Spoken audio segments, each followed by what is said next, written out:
Good evening, ladies and gentlemen. This is Harry Muppet. Welcome back to another Starcraft 2 Daily Masters cast. And we've got a very exciting game for you today. Is a couple of players I have not casted before. And I was looking through that Senpalo. I hope I'm pronouncing this correctly. Senpalo. Anyway, that's good. That tournament, the game I cast yesterday between Hero and MC was from that tournament. And I went into the group stages and I saw a couple of guys and I was like, yeah, I don't know who these guys are. So anyway, I'm going to cast a game with them. We'll see how it goes. So it's going to be down the bottom right side of the map.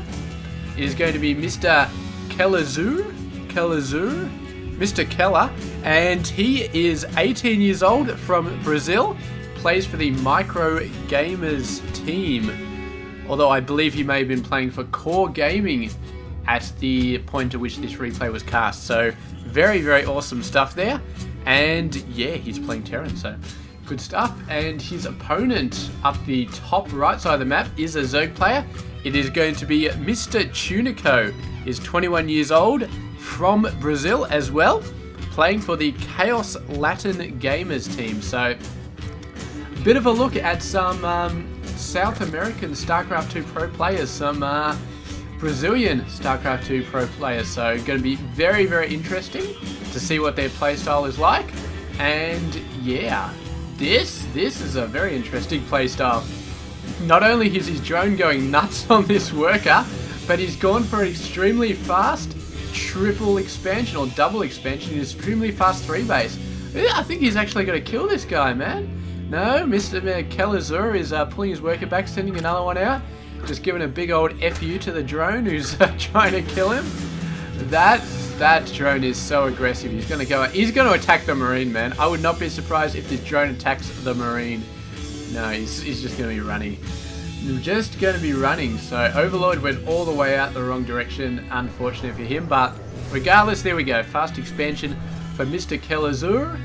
I don't know if I'll say Kelazhur because the Zur bit sort of, I don't know. It's interesting. And interesting pronunciations are not always good when you have to say the name 20 billion times over the length of a cast. So I may just be calling him Keller.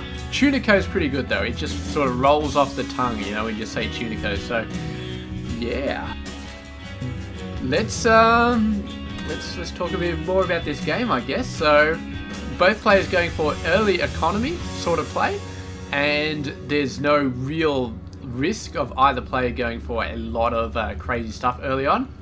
Kelazhur, well, whatever, maybe it's working. Kelazhur is going to be going for some fast Hellions, but the fact that he went for an expansion before the Hellions means that the Queens are going to be up well in time to be able to do with that. No Queen on this base yet. He really needs to put something out there. There we go, Queen's starting to come out. Hellions may be able to get there before the Queen fully pops out, but the question is, does Kelazhur have any idea this base is even up? No, and I'd be very surprised if the Hellions go there before they go for the natural expansion. So that base is probably safe, just purely on the fact that Kelazhur probably doesn't expect it to exist yet. So here we go, the Hellions coming out, and they're going to be roasting our Lings straight away. So some early target practice. Where are they going? I don't know. We don't actually have a. He's just free controlling at the moment. Going for the what? Usually when you select a unit, you see where it's going. Is that right? No, maybe not. Oh, you do see it. There's just no line. Okay, all right. I thought there was a line. Where's my line? I don't know. Who knows? They are going to see the third base anyway, but the Queen did get out in time. And one drone does go down, so very nice. Usually, of course, in the third bases, it's very, very hard to stop the Hellions getting in. Not like this base, where there's a beautiful bottleneck. In this base, there's no such bottleneck, and the Hellions can just waltz right in there. Look at this spine column, man. It's got this groovy red stuff going on over it. So, I don't know, maybe they're custom skins or something, because I've seen them on Lings and on Zealots all over the place. I think there must be like custom skins or something, custom colors. Intel Extreme Masters. Extremely masterful masters. So, oh, the Hellions getting, did not see that coming because of the long grass, and they got royally owned right there. royally owned. Going to be running for it. A couple more Hellions coming in to try and save them, but these Hellions are going to get taken out as well. Banshee is just shooting into the mist right there. Can kill quite a few Lings, but not all that much. And now, Kelazhur raising the bunker. You know, might be a good idea to get a couple more Marines in there as well. And maybe a couple of workers to repair that, because that is going to be a lot of damage coming in. Here we go, the Banshee coming in, Spore Crawler coming out. It's not like you're going against Terran, you can kill the worker and destroy, actually building that. It's building itself, so a little bit hard to do that, but there we go. The Banshee does get backed away. It did have 9 kills. I don't think they're all worker kills, though. I think a fair few of them were Lings. So, Mr. Tunico, he has lost 10 workers, though. That's a fairly decent amount. Here we go, the Hellions coming out. That is not good. They're going to have to get out of there ASAP. That is not what you want to roll out of your front driveway early in the morning and start seeing, man. It's just bad. Whoa, supply depot. Lift up your supply depot. He's going to get owned if he forgets that. So, there we go. You do not leave the garage door open when there are wild dogs roaming the streets. It's not a good idea. They'll get in and, I don't know, they'll do bad things. So, anyway, bunch of Lings. The Lings are starting to look very, very scary. We do have a Baneling Nest as well. We've got a lair coming out, which may end up going into a spire. So, we may be seeing a large amount of Mutiling. That would be my guess, given we've got the melee and the weapons upgrades. All the Lings coming in. This base is going to have to lift up. This bunker is going to have to be cancelled. All of these guys are going to have to die. The Hellion's actually coming back, but no, it's not going to happen. Hellions, I don't think they can. They're starting to do a lot of damage, actually. They managed to survive long enough. The Lings, I don't know how those Hellions survived. Must have been the Banshee support helped quite a bit as well, but managed to hold off there. And Tunico's just like, you know what? Let's try that again. Act 2, let's go for it. And there we go, bunch of Lings coming around. I don't know, there's just spawning off to random positions. So, good stuff there. But here he goes, moving on in. And these Banshees, they're doing so much damage to those Lings. So much damage. Really needs to get that stuff out, the mutas and stuff like that. So here he goes, going out, building 2 more hatcheries. He's got one over there. I assume there's a macro hatch over here. There we go. So it's going to be a total of 4 mining bases. He's got gas. He's got gas. He's probably going to get gas on this one. So yeah, it's going to be a muta city once those guys come out. But for now, it's just going to be Lings dying all over the place. And he's getting Baneling speed nice and early. So I really, really like that play. Oh, the Queen. Goodbye, Mr. Queen. Or Mrs. Queen, I'm sorry. Look at these guys going in. They do get spotted, but they can still drop over here if they really want to. I don't know if they really want to, though. They're going to drop down the bottom, take out this Queen, which is sort of like a consolation prize. You know, you don't get to kill any workers, but at least you get to kill the Queen. Banshee's going for here. There's a Spore Crawler coming out, but are they going to take it out first? They're just going to go for workers. Here we go. The Banelings, the Banshee, or the Spore Crawler, whatever it is, these guys get taken out. The Marines coming through. Get a scan down there. Take out some Spore Crawlers, but no. Look at these, man. Little Dayglow sort of Banelings. They're like little light bulbs rolling around. That is crazy, man. I got to figure out how to apply that sort of thing to my Banelings if I played Zerg, which I do. I played Zerg for a while. Basically when I was leveling up my character. Played that all the time, but yeah, main race still Protoss. Yeah. Although I did go into random for a while. That didn't work out too well though. Here we go, Muta's coming in, getting past the main army. And it's going to be Triple M with Muta Mine support versus Mutaling. And we've seen this a million times before, and it's been awesome a million times before. So here we go, Mr. Kelazhur getting out. The missile turrets over there, great defensive strategy. Although the Muta numbers get too high, it may still be not that good of an idea. Thank God for this bunker. It's going to scare away a fair amount of them. And the Muta's coming around, but they're taking a lot of damage right here. They are going to knock down some of these missile turrets. Great job there, but they're taking a lot of damage from this missile turret and from the bunker. He's got to repair it. He's repairing the missile turret. Splash damage is going to be doing a fair bit of damage to the workers, but look over here, these Marines, man. Every time they drop down on the ground, the Bailey's just going nuts on them. So great consecutive attacks or parallel attacks, or however you want to say it right here. These guys just sort of chilling out over the abyss of lava. I don't know, maybe they should lift up a couple of lings and then drop them into the lava. I wonder if that could be a thing. This is pretty awesome. Here we go, another group coming in there, hoping to take out something. They're going to be able to take out the Queen, going to be able to take out a couple of Spore Crawlers. Main army is going to come on back. Meanwhile, another force coming in from Kelazhur over there. So lots of nice simultaneous attacks, but the Banelings are just going to wipe everything out there. And the creep spread is starting to get pretty good on the right side of the map. Not so much on that expansion on the left, which is a major disadvantage for sort of defending that. But the Banelings coming in, they get right into it. They destroy a massive amount of Marines. That was a great victory for Tunico, and Kelazhur just not quite fast enough with the stim and run to get away from those Banelings. So he kind of, his feet got a little bit stuck there, I think. That he could have run a little bit sooner, but did end up staying there and did end up taking a massive amount of damage. Meanwhile, his other forces did manage to take out this base, so it's not all bad news, but there we go. The base is coming back up, and man, Tunico really needs to deal with these guys because they have just been here forever. Absolutely low. 1 kill, 2 kill, 5 kills. That guy's a corporal, man. Or he was a corporal anyway, so I wonder if the corporals get more benefits. Their wives get more benefits than the privates. It's an interesting question. It really is. What are these guys? Recruit, sorry. You go straight from recruit to corporal. Where's private? When do you become a private? That's the real question. We'll have to keep an eye on some of these Marines to see if they become privates at some point. But maybe this isn't the American military system. Maybe there's something else going on here. Maybe you do go from a recruit straight to a corporal. Oh, this command center goes to land, and the Marines are going to be chasing these guys all over the place. And there we go, they're running away. Meanwhile, a whole bunch of lings coming out. It looks like Mr. Tunico keeping up on his Baneling creation, which is very good. He does have a ton of lings, though. I feel like he should morph quite a few more of those into Banelings. I mean, 15 is good, but more could not hurt. And there we go, morphing in a ton. So he's obviously listening to me. And there we go, just going to wipe out all these guys. The Marines cannot run when they're surrounded by lings, so that's a great play. And where is the main army coming in? Here it is. They're doing a nice surround. They've got a natural split up because they weren't together in the first place. And this base, I feel like that base just got completely destroyed. These Widow Mines still going nuts, man. 6 kills, 12 kills, 11 kills. Pretty nice stuff. The Overseer's like, hey guys, there's actually Widow Mines over here. Maybe we should...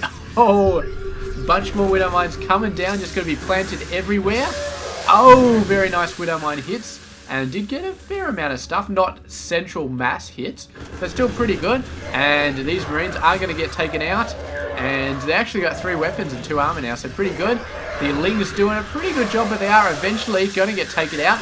And the Baneling numbers, where are the massive amount of Banelings? We need a massive amount of Banelings out here. There's not all that many left over, just like 3 or 4 more. And the Mutas, once again, are going to get chased away by the mass Marines here. But, yeah, I don't know. Kelazhur really wants to take that 4th base. He's having a lot of trouble taking it right now. Maybe if he just got a ton of missile turrets over here, he might be able to do something. And Marines coming in here, nice little drop. And managed to take out this hatchery. And Tunico deciding to go for the early 4th base at this side location.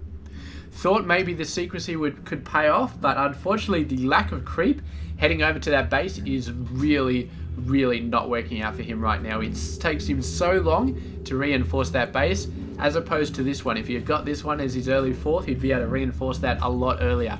And he's not even getting the creep over to this base either, so bit unfortunate there, and as a result Kelazhur has taken that base out numerous times so far. Here we go, missile turrets are being built all over the place. We'll see if he can hold this base on. He's doing a pretty good job. Both players doing a pretty good job on the macro. They're exactly where they need to be.